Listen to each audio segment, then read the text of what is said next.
I'm telling you right now, you're never going to know. You could only do as much as a human being could do. You only could know as much as a human being could know. And the point is, Teres gave you a certain guideline, that a woman has to be Eza Kenegdoi. What does that mean? The woman has to be either one of two things. If you're doing the right thing, she should be an Eza. She should help you. If you're doing the wrong thing, she should be strong enough to be against you, to straighten you out and not let you do things that are wrong. And if you feel that you found a young lady who has these two beautiful virtues or qualities, that she will be the one that if you have to go through in life something, she will help you carry that project through. She will be an Eza to you. She will help you. She will give you the encouragement that you need. She'll give you the inspiration that you need. She'll give you that uplift that you need. You come home and you're down and out because something happened in the office or in business that made you feel so sick. And she sits down and talks to you. Don't worry about it. God will help you. And she gives you a good meal and sits down and talks and uplifts your spirit and says, well, how can we help and what could we do to straighten this thing out? Maybe we ought to do it this way. Maybe we ought to. It gives an opportunity for a man to talk his heart out. It gives an opportunity for a man to relieve the tensions and the pressures that he has on his chest that are killing him. And he's going crazy in his head because he has no way, he has nobody with whom he can discuss this feeling that this is a true friend and one who will understand him and will have the feeling for him that he needs in order to give him that kind of a push and uplift that the guy needs.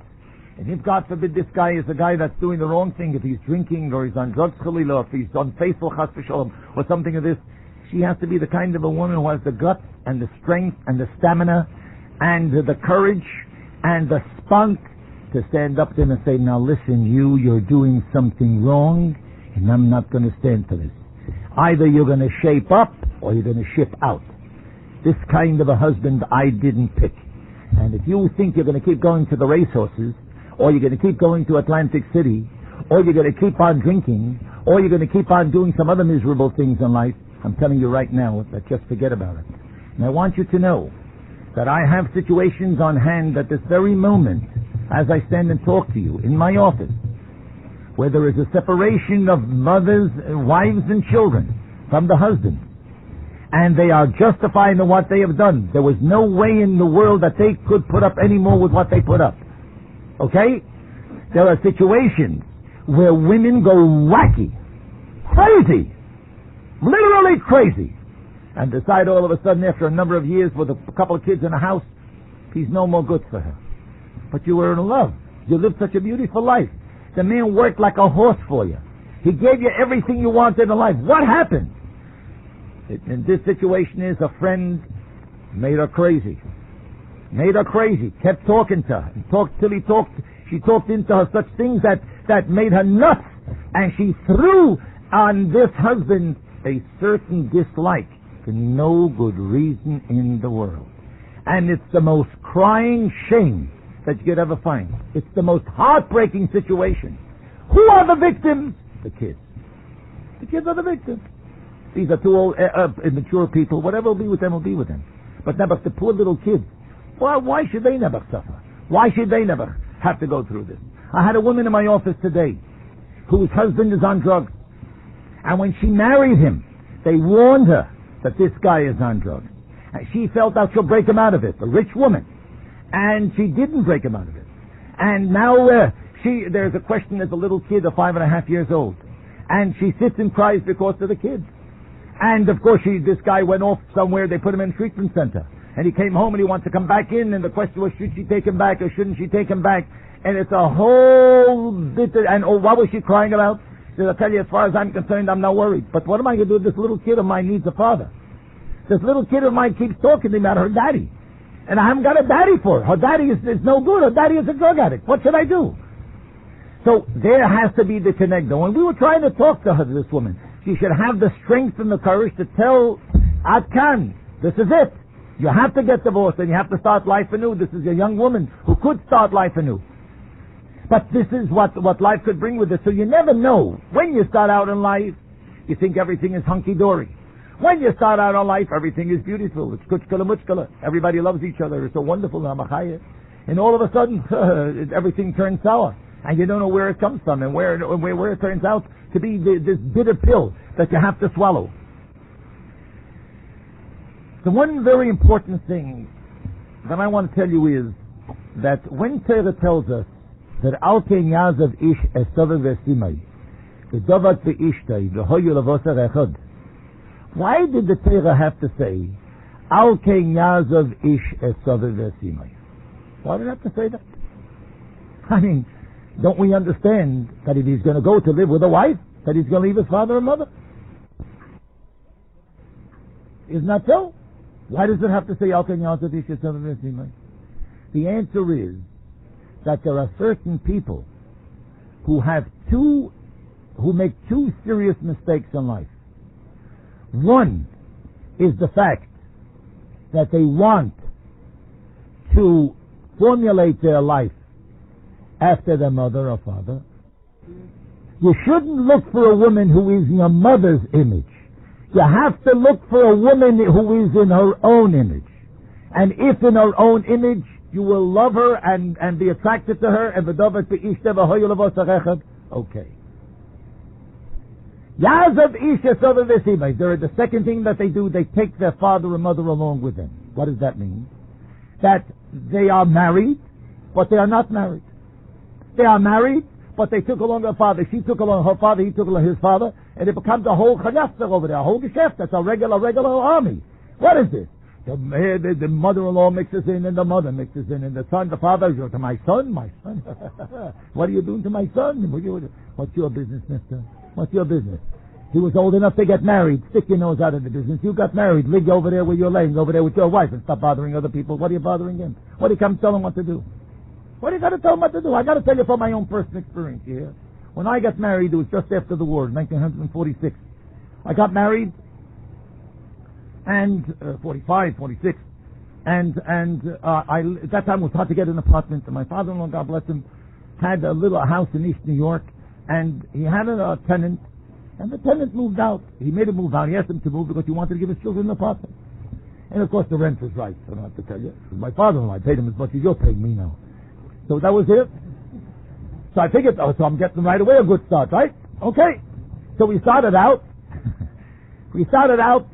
And my wife, being the black apple of my father-in-law, and she was the beloved oldest child in the family, so my mother-in-law of blessed memory had a habit of coming into the house. We lived in the same building. Coming to the house and telling my wife what to do. Feeling she's a young newlywed, she doesn't know yet what to do exactly, so she was telling him constant advice. At one point, she sees that my wife is doing just the opposite that her mother told her. Just the opposite. So her mother became very enraged. What do you mean? How could this be? So my wife said to her the following. She said, listen, Ma, I want to tell you something. When I married Yankel, I realized that we're two different people. Now, I have my way of life, he has his way of life. And I saw that in order for us to make this marriage go, he's going to have to either come over to my way, or I'm going to have to go over to his way. And if you know Yankel, you know he's never going to come over to my way. So I went over to his way, and from now on, don't tell me anything more what to do. So that was the first break that we had, and that was the first lucky moment I had for my marriage to last, thank God, till 120 years. I didn't have schwiegeritis, what you call. That's a certain crank, that's a malady called schwiegeritis, which it's mother-in-law-itis, you call that. That's a kind of an incurable disease. The only way you can get rid of it is when she dies. Other than that, there's no way of getting rid of her. So this, thank God, ended right away at the beginning of our marriage, and this is the way the life went. We did whatever we had to do together, and if we made mistakes, we made the mistakes together, and if we did the right thing, we complimented each other, and if one did something wrong and the other one saw that it was wrong, so we pointed it out to the individual, so that the individual shouldn't make that mistake again, and we tried to learn from our mistakes. But the idea was that we pulled in the same direction, and we both understood and realized exactly what was before us and what we had to do. So this business of looking for a mother image, forget that. Forget it. Mothers have one image and wives have another image. It's two different worlds and two different situations, and the whole concept is kakai. It doesn't belong there. You have to be independent and mature to lead your own life. I don't say Chalila v'chas to be disrespectful to parents. God forbid. You should love your parents and your in-laws and respect them and be nice to them and give them kavod. But what has to do with your life between you and your wife and your family, this is your business. And if they see something they want to tell you, listen to them.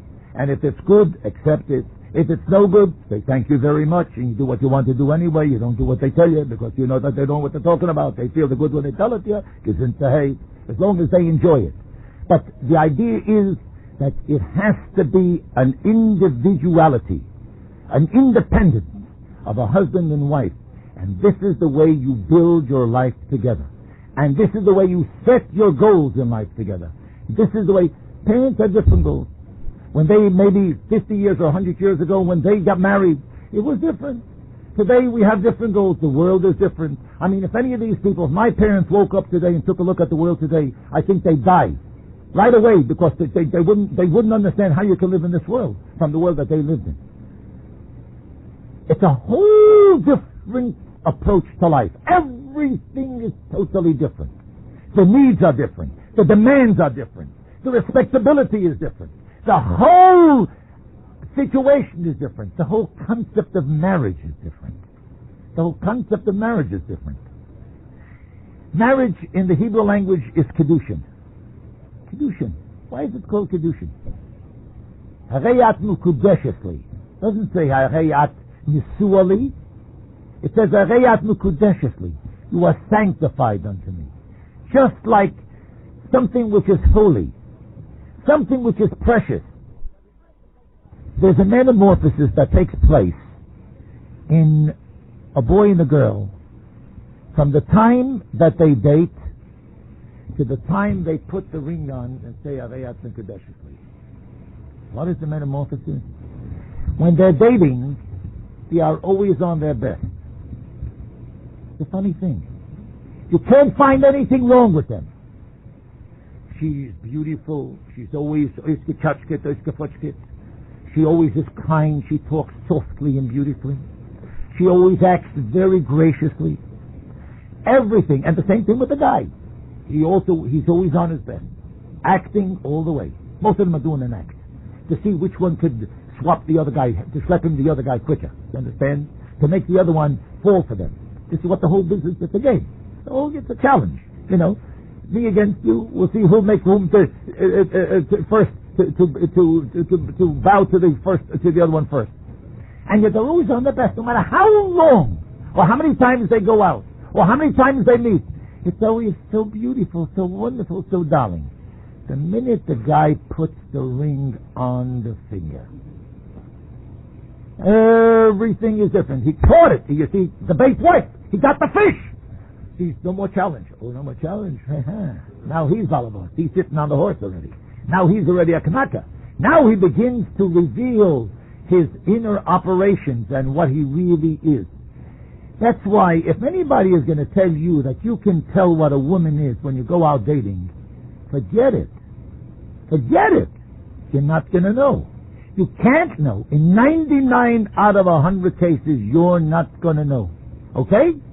And unless you're lucky that somebody will tip you off and tell you, you should know that this girl is this and this, and you look for it and you start detecting it, other than that you'll never know. You'll absolutely never know. And if you're never going to know, once they put that ring on, it becomes a whole different business. This metamorphosis I've seen by people who become rich. You hear this? It's an interesting thing. A guy who is a poor man and has nothing, he's the most wonderful individual in the world. He's kind. He's a man of Rachmanis. He's a man of Chesed. He's an individual who'll go to the end of the world to help you. Who'll do anything and everything for you. He's always there giving of himself. As soon as he makes money and becomes rich, all of a sudden he becomes a different personality. He changes. all of a sudden, he becomes a very smart man. You come to him for tzedakah, he gives you an advice. He gives you an answer what to do. Mister, I didn't come for advice. I got a rebbe for advice. I came to you for money. You know what they say that Rabbi Shalev Sasava, there was a big tzaddik. Rabbi Shalev Sasava, one of the Galician rebbes, the Hasidic rebbes. So he said he wishes himself that he should be an apokeres. So the Chassidim said, Rabbi, an apokeres? He says, yeah, an apokeres? Rabbi, what's that here? So I'll tell you, when a Jew comes to me and tells me he's in trouble and he needs help, I shouldn't say to him, Gott vertellt me. Then I should be an apokeres. I should help him. I shouldn't wait for God to help him. If someone comes to you and needs help, you say, well, I can't help you. Thank you. Got to help him. Got to help him. What do you mean got to help him? Got to help him. That's not your business. That's my business. I pray to Hashem Yisroch and say, tell him that you should help me. But I came to you for your help. You're sending me to God. He should help me. Well, who needs you to God? I get to God myself. He's my father like yours. This is what happens, this metamorphosis that takes place in the life of a person when he becomes from poor to rich. And I want you not to laugh at this. You watch it, and if you know anybody who was at some time poor, and then by some miracle became rich, if he worked himself up in business, or he won the lottery, or he hit the jackpot, I don't know what it is, and he became rich, you just watch how that personality changed. You just watch how differently he speaks already, and how he's not ready to do a thing for you. And this is what happens also, you should know. This is what happens when the guy puts the ring on the finger. Once he caught the lady that he was after all this time, once he knows that he got her, she's his now, it becomes a different world, unless he is taka what he purported to be throughout the time of their courtship. And there's just one additional thought that I want to give you in how you evaluate. I'm going to give you some guidelines in going to a Shidduch. You know, we're just after the Yontiv of Shavuos. In Shavuos, in the Medrash tells us that the Rabbeinu Shalom, when he started the Torah, he started with Bereshis. What happened was as follows: that the Torah tells us when God had to give the Torah to Klal Yisrael, so all the letters of the Aleph Beis lined up, and each one said to him, Rabbeinu Shalom, start the Torah with me. So it went backwards. It started with the Tov. Tov in the Hebrew language is 400. So number 400 came before the Rabbeinu Shalom and said to him, Rabbeinu Shalom, I want you to start the Torah with me. He says, what are your qualities? He says, well, I'm tough. I'm 400. I'm the highest in the Aleph Beis. Go. Not for me. So the Reish came. The Sid came. How much? 300? Yeah. Rabbeinu Shalom, start the Torah with me. No, not for me. The Reish, the Kuf, so on the right, all the way up. The Aleph was standing in a corner. So Rabbeinu Shalom goes over to the Aleph and says, I don't understand. All the letters lined up for me to start the Torah with them. How come you're standing in a corner? So the Aleph said to Rabbeinu Shalom, he says, Rabbeinu Shalom, look, I figured out like this. If number 400 didn't make it, 300 didn't make it, 200 didn't make it, I'm only only one. Now what kind of, where do I shine into this business? I should have the chutzpah to come and ask you to start the Torah with me. He says, I figured I better stand on the side. What am I going to make a fool out of myself? So the Rabbeinu Shalom said to him, listen, Aleph, you should know that Ato Echad V'ani Echad. You are one and I am one. And therefore when I give the Torah, it's going to be with Anochi Hashem Elokecha. I'm going to start the Seir Sadiris with an Aleph, with Anochi. What is the lesson that the Medrash teaches us? One simple thing, that the Rabbeinu Shalom is very, very much concerned with quality and not with quantity. It's only one, it's an Aleph, but it's chere, it's merchandise, quality. The Tafti can be 400. The God doesn't get excited about 400. He doesn't care. It's what the individual is. Ani echad ve'ato echad. We're both only one. And because of that, I'm going to start the Torah with an Aleph Anochi Hashem Elokecha. When you go out for a Shidduch, don't look for quantity. Look for quality. Look for merchandise. Don't get fooled by the appearance. Don't get fooled by any kind of an act that the individual is putting across on you. Have your eyes and ears open. And let me tell you something else. In a Shidduch, it's very important to inquire on the periphery. The shotgun you can't believe. Forget about him. So, the shotgun you can't believe. Wait a minute. So what you do is you try to find out. I had, for instance, 2 weeks ago, a fellow called me up that his daughter went out on a date with a certain bocha from Lubavitch, and he asked me to find out about that bocha. Now you got to understand, there's one thing which I never forgive: when a person lies to someone who asks about a shidduch. Now there are these so-called tzaddikim who don't talk all of a sudden lashon hara. They stop talking lashon hara. So if they know that this guy is a miserable guy, they don't say anything. They just say, well, he's a pretty nice fellow, he's a pretty nice guy. Yeah, he didn't kill anyone yet, but he's a very nice fellow. So, I mean, I think he's all right. I don't see any reason why your daughter shouldn't go with him or something like that.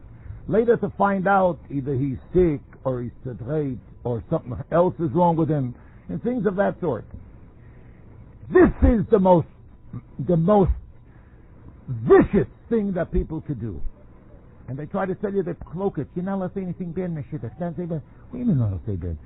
A man is calling you up. He's going to marry off his daughter. He wants to know if this person that is going to get married with him is a mensch or not. Why don't you tell him the truth? If you know that the guy has a miserable streak, tell it to him. If you know that the guy has certain weaknesses, tell him. If he's sick, tell him. Don't cover up and say, well, I know what does that mean? And then what happens? It comes out in the wash. And then what happens? There is a divorce. I had a fellow call me up. He was going out on a date. He said to me, Rabbi, I want to ask you a question. This girl that I'm going with, I like her very much. But every time I say certain things, she snaps at me. She snaps at me. She goes off. She goes just shoots right from the hip. What do you think I ought to do? I says, no, you're wrong. Let's take it easy. I said, no, go with her again. And try to say something and see if again the anger will come out. If she sort of bounces at you. If she bounces at you, then you should know that if she's acting now during her courtship this way, when you get married with her, you should order a box right away because it won't take you long to get into it. She'll put you there real quick. And who could only tell you these things? Only a friend. I know people call up and say, you should know this individual has a miserable streak. You know, we run Camp Amuna, and there are many young ladies there who are counselors. And we have an opportunity to observe these young ladies there for 8 complete weeks while they're working with the children. And there are many different situations that are in a day, in 24 hours of a day, that happen in a camp. And there are many different situations that come up. And you see when a young lady offers to help in a situation where we need some extra help. She says, come on, maybe I can do something more than I'm doing, or something like that. You take a look and you see that this person is a very, very willing and giving individual. You take a look that certain people are always getting lost. They're always dodging the work. They're always trying to do the wrong thing. They're always where they shouldn't be. And you begin to formulate certain opinions about certain people. And then when they call up my wife and they say, Rabbi JJ Hecht, this girl, what type of a girl is she? And I always warn my wife that tell the truth. That which we observed, and we observed, because living with people for 8 complete weeks, boy, from morning to night, and seeing them at meals, and seeing them at play, and all the other activities, and seeing them on the road to a Tisha B'Av you go through, and a Shavuos B'Tamid you go through with them, through Shabbosim with them, and you go through other things, and you Yud Tamid with them, and so on and so forth. You watch, you observe, you hear how they react, and you observe these things. They don't know they're on candid camera. They are 24 hours on candid camera. And they don't know it, but they are. And when they call, we tell the truth. because we don't believe in lying in a shidduch. That's the most cruel thing you can do to parents. Parents want the best for their children. And if I know that this is a miserable thing, I'm not going to say anything but that and say, but out, your son better should run far, because this is not for him. Let somebody else take her, not your son. Those who don't ask me, it's not my business. And should it happen that you have to do a shidduch, and you want to check up on somebody, you should ask. Sometimes you go to ask him a Chol Chana. You ask over there, Rabbi Majeski, or you ask Rabbi Solopkovsky, or one of the teachers. You find out because you have or Mrs. Gunsberg, the Aim Habayis, you have an opportunity to observe these girls. And you see and you know when you begin to formulate certain opinions about these people. And you begin to know exactly where they're coming from and what they're all about. Because if, chas v'sholem, you don't give the right information, I'm telling you that you have the blood on your hands if something goes wrong later. And if God forbid there is a get. Because if you would have told the truth, that wouldn't have happened in the first place. So this is where it all comes in. And finally, let me just run through here a few of the things that I think a person should look for when he's going to look for a mate, for a wife. Number one, looks are important. You don't want to get somebody ugly. You want to get somebody pretty. It helps you in a lot of things. It lifts your ego. It makes you feel accomplished.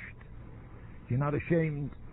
If you walk around with somebody that's ugly, God forbid, and you're always ashamed to be with her in public, because you have to go to a dinner, you have to go to someplace, you always feel that you look for an excuse not to go. Because, listen, I got introduced as my wife, and you're going to feel very uncomfortable, unless you yourself feel that you know better than she is, so it makes a good match. So the two of you, she's ashamed of you and you're ashamed of her, and both of you can be ashamed of you, be proud of yourselves. So it's all right. So it's an even Steven deal. But we're talking now a general approach. General approach is there's nothing wrong. Okay? I always say that we take a look. We see that Avraham Avinu took notice of his wife, didn't he? He was Avraham Avinu. Remember that. What did he say to her? He didn't say that you daven mincha. He didn't say that you're the kind of lady who gives tzedakah. He says, Ishi yafas, you are a beautiful woman. And Terah wasn't ashamed to put it in. Terah wasn't ashamed to put it in. How to write this in the Terah? Take space in the Terah. Terah so holy. How to write that Ishi yafas marot? But the answer is that all these things, Terah, like the Rebbe always says to us, is hayro b'rabim. This is guidelines for us. That if you have a wife and you can be proud of it and realize it, like it says, why did he say Ata Yadaiti first now? Because all along he didn't look. It wasn't the thing that made the difference. It was the kind of a woman that was his partner in life. It was Avron Megayer Hanoshim Yisrael Megayeres Hanoshim. They were both working together as a team. So they were so involved in what they were doing, and they were so taken up with each other, that they were like Boser Echad, and they didn't have to stop to look at their looks. They knew exactly how beautiful they were. But here he had to come into a new place. What does it say by Yitzchak Avinu? Yitzchak Avinu, it says that they brought Rivka into his mother's tent. And then it says that after they brought her into them by Yehoveha, he loved her. Why does the Torah have to tell me that he loved her? Why is that necessary? If he brought her in as a wife, Eliezer picked her and they brought Rivka as a wife, why does the Torah have to tell us by Yehoveha he loved her? The answer is that Torah teaches you another thing here. That when Yitzchak Avinu took Rivka, when Eliezer brought her, it was because she had those character traits which she felt, which Eliezer felt. Ato hichachto, he says. Now he realizes that this is the one who's fit to be my master's son's wife. But Torah doesn't say that he fell in love with her before.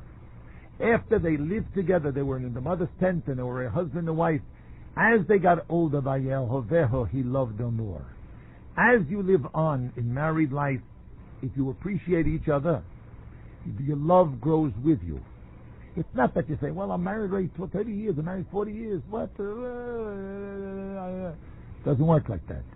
If this partner in life that you have is very, very dear to you and precious to you, and you are to her, then vayehoveho, then as you continue to live, it's a different type of love. It's not puppy love. It's a different type of love. Not the kind of love that you have when you're 18. It's the kind of love that you have at 60 or 70 or 80 or 90 or 100. It's a different type of love altogether. It's a more meaningful type of love. But it's love. It's love and devotion and dedication and commitment and concern and feeling and compassion and everything that takes to make a beautiful life together. What does it say by Yaakov Avinu? And I'm not citing anything here from the world. I'm citing here from Torah, from the patriarchs of Israel and the matriarchs of Israel. What does it say over there? He had to work 7 more years to get Rachel because he loved her, right? So it says to him those 7 years were like a couple of days. It meant nothing for him to sweat it out. And remember later on when he talks to Lavan, he says, "Vayoyim acholani the whole business that by night I was cold and by day was hot, and I worked for you like a devoted servant," and it didn't mean anything to him to all these things that he went through. He didn't have it so very good over there in Lavan's house. But nevertheless, what does Torah tell you? It was just like a couple of days. When you love somebody, it doesn't mean anything how hard you work for that individual. It doesn't. You don't sit and measure. I did this for you. I did that for you. Yes, so you have to do this back for me. It doesn't work like this. If you love each other, you don't sit and measure constantly what I did for you, what you did for me. You do what has to be done. And if you could be helpful to her, be helpful to her. If she could be helpful to you, then she has to be helpful to you. So the first thing, let's go back to where we are. One of the things is looks. The first thing, you should try to find somebody that you could appreciate because she's beautiful. Her figure, her face, her body. This is part of life. This is going to be Bosar Echad. She's going to be one piece of flesh together with you. A second important thing is temperament. You got to watch the temperament of a woman. And some of them can be real crazy and real wild. And you have to be smart enough to be able to detect these things. When you're going out, to be able to try to use some kind of a psychology which will trigger something, and you'll be able to see how she reacts to this thing. Either you start discussing something which is a little bit sort of on a situation where there could be a difference of opinion, even between a man and a woman, and you hear how she reacts. The temperament, it's not what she says, it's how she says it. It's how she says it that counts. And if it's done with venom, if it's done with teeth that are gritty like this, then you know, boy, you better run for your life. But are you in for tourist, boy? You'll never get out of it. This is another thing you have to be careful of. You have to look for personality traits. You got to watch how they act. You got to see how a person speaks. You got to see how she talks. You got to talk. You got to see in the house how she talks to her mother, how she talks to her brother, how she talks to somebody else, how she talks on the telephone. You got to hear what this is all about. You got to be able to sort of sense what kind of a lady this is and where she's coming from. You have to see also her sense of respect. Is she a woman that has a cheret? Is she a woman with respect? She respects her parents. You see how she acts in the house. You see how she acts in the street. You see how she acts with her friends. You see how she acts with other people. This is a sense of respect which you have to detect. Of course, you have to see if she has a temper. That's not temperament. That's already temper. If she has a temper, boy, then you're in for it. That's something that's very, very difficult. Then the thing is the willingness to accommodate. When you see what kind of a person this is, in other words, let's say you have to go someplace, and either it's late, or you can't get a taxi. She says, listen, so we'll go by train. Or she says, no, so we won't go. If it's a woman that's really willing to accommodate, and she doesn't want to make your life miserable, and she feels that if it's a little difficult, why do I have to make this guy go out of his way? He wants to be nice. He wants to take me to New York to a very fancy restaurant. So I won't go to New York, so I'll go over here someplace else. I'll go to Brooklyn. Nish gefährlich. We'll go the next time. And something of that sort. But this tells you something about the lady. It tells you what's doing by her. And if she's so nice, and if she's so willing to accommodate at a time when she knows you're going to go out of your way to make her feel good, then you should understand that later she'll be doing more for you. Is she willing to support the husband in what he's doing? In other words, if she says to the husband, I think what you're doing is no darn good. I want you to get out of that line. I want you to take something else. I want you to do this. If she starts right away by giving him orders and telling him how dissatisfied she is with his way of life and what he chose as his vocation or his professional life, and she tries to dreh him a cup, you should know, boy, you're going to have your hands full with this tzadkala. She's going to let you have it. Every day she's going to come with a new dream in her head, and she's going to come tell you new things. You got to see how she eats. Would you believe that tells you something? If she's a fresser or an essa, whatever she is. The way she sits by a table. Don't laugh. You know why? Because if she has no manners by her eating, I can tell you now, you're going to have a house that's going to look like a city dump for the rest of your life. Okay? I'm telling you right now. You also have to know about her religious commitment. You have to know where she stands on those things. There are certain people who want compromises. Now, I'm not telling you what those compromises may be. Some want to compromise to put a television into the house. Some want to compromise that you don't go to a fabring. Some want to compromise that you go twice a week to the theater or go out once a week to a restaurant. I don't know what it is. But if she is constantly asking and demanding and giving you a set of rules and regulations which are either contrary to your ability to be able to fulfill, or they are the kind of things which are really unnecessary, but she wants to feel that she can boast to the Joneses or to the ladies on her block that last night I went into the theater, or last night I went this, I did that, I was here, that, then you got to understand that this is a lady who's going to be busy showing off all her life, and the minute she won't be able to show off, you're going to be good and thrilled, because you're going to be the guy that's going to be the victim, because she's going to take it out on you. You have to see how she gets along with family. This is a very important thing. Does she talk to her brothers? Does she talk to her sisters? Does she talk to her father or mother? Is it a loving kind of a family? Is it a family that's split, that everybody's fighting each other, everybody don't want to know about each other? What kind of a situation are you getting yourself into? Is she the kind of a person... By the way, whatever I'm saying here goes both ways. It's not only for you, for the lady. It should be, the ladies aren't listening, but they should use the same scale. You have to see if this woman is narrow-minded or is she broad-minded. Could she accept something which is different to her way of thinking? In other words, if she says something and you say, well, I don't think really that it's the way you think. I think differently. So what do you mean you think differently? You don't know what you're talking. You stupid thing. You don't know what you're talking about. You're finished there, brother. Pick that bag up and run wherever you can get out of there as quickly as you can go. Because if she's putting you down right now, after the Areyat Nukadeshes, you could say a Kaddish de Rabbanon on yourself. Now you got to see if she broods. If she's the kind of a young lady, if something goes wrong, she becomes very ungeblusen. Saw someone wrong face, doesn't talk already. Maybe he didn't send flowers one week or whatever it is. All of a sudden, she's already a different lady. Now you got to see how she dresses. Okay? If she dresses like a schlump, boy, you're going to have a schlumpy life. You should know that beforehand.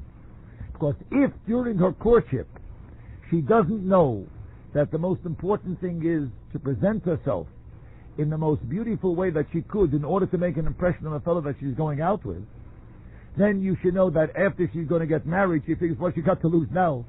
So they never get dressed right, and they're always looking like you pulled them out of a sewer or a drain pipe. And it's a numglik. It's a real numglik. And if he's the kind of a guy who really likes nice clothing, and he wants his wife to be dressed well all the time, and he likes her to be look presentable, this man is going to walk around with a hole in his heart. There's no two ways about it. Finally, is there such a thing as love? The answer is that there is such a thing as love. There absolutely is such a thing as love. And v'ahavta Hashem Elokecha is love, right? To love the Rebbeinu Shalom, to love your fellow man, v'ahavta l'reacha kamocha. And there is a avos ish li'ishto, that a wife has to love a husband has to love a wife. And if it's only a business, then it's a terrible, terrible situation. The idea is that there has to be something that binds you together. There has to be something that ties you together. If you love somebody, you'll go out of your way to please that person. If you feel that this is somebody that you want not to be hurt, you'll do everything in the world to see to it that she should be happy. You'll buy her things, you'll get her things, and you'll do for her things, and you'll help her with the children, whatever it is, whatever she needs. Of course, the woman has to be understanding, and the woman has to be fair, not to take advantage of her husband. To understand and realize, there are certain people who cannot do certain things, either because of their position, or because of their involvement, or because of their personality. There are many other things. There are certain things that a rabbi cannot do. And my wife realizes that these things, this is not for you. She takes care of it. There are certain things that I can do for my wife, and I'm happy to do it for her. No big spiel over here. But if you want to turn your husband into a woman and make him, then that's what Mitzrayim did to the Jews in Mitzrayim. The Avodas Perach that we speak about. By Avidu the Mitzrayim, that the Mitzrayim made us work Avodas Perach. Why was Avodas Perach, says Rashi over there? That they gave the women's jobs to the men. And this is backbreaking. Because the man is not built for that kind of stuff. But there are certain things which you could do. The main idea is, if you love each other, you cooperate with each other, you work it out between each other. You try to do the best. And not every bed is a bed of roses. You should know this beforehand. And there are times when you have to get divorced. I'm one of those guys who does not believe that you have to stay married because of children. I do not believe in that. You don't have to, I may be wrong, but you don't have to die because you have kids, and that's why you have to suffer from a husband or a wife who's miserable and who's taking your life away. No such thing. If it means that, God forbid, that you should not be together anymore because of whatever reason it is, and you can't seem to get along any further, then you got to get divorced. You got to get divorced, and in the Menish, if it's destined for you to have another wife, you'll have another wife, and then you'll have a happy life for the remaining years that you're on earth. But the idea is that there are such situations. The idea, the punchline is, of course, that we hope never to get into this kind of a situation, God forbid. But you must understand there are ups and downs in life. Not every time does everything go one way. Not every time is everything rosy. There are all kinds of situations. And right from the very outset, when you start going out with a woman and you start thinking about marriage, this is what it's all about. So that you'll say you shouldn't get married. No, that's crazy altogether. You got to get married. You got to get married early, and you got to get married with the right woman, and you got to do what has to be done, and together to build a life and to build a home. The Rabbi should help. I told you before. You got to pray very, very hard that God should help you. You should find the right mate. This is a special bracha that God has to give you. And if you're lucky enough, you find the right mate, and you build a beautiful life and a beautiful generation with kinderlach and neineklach and Hashem. You have simachis and nachis, and you make a contribution to the world, and you make a contribution to Yiddishkeit, and you feel at least that you didn't waste your time on earth, but you fulfilled as much as you were able to the best.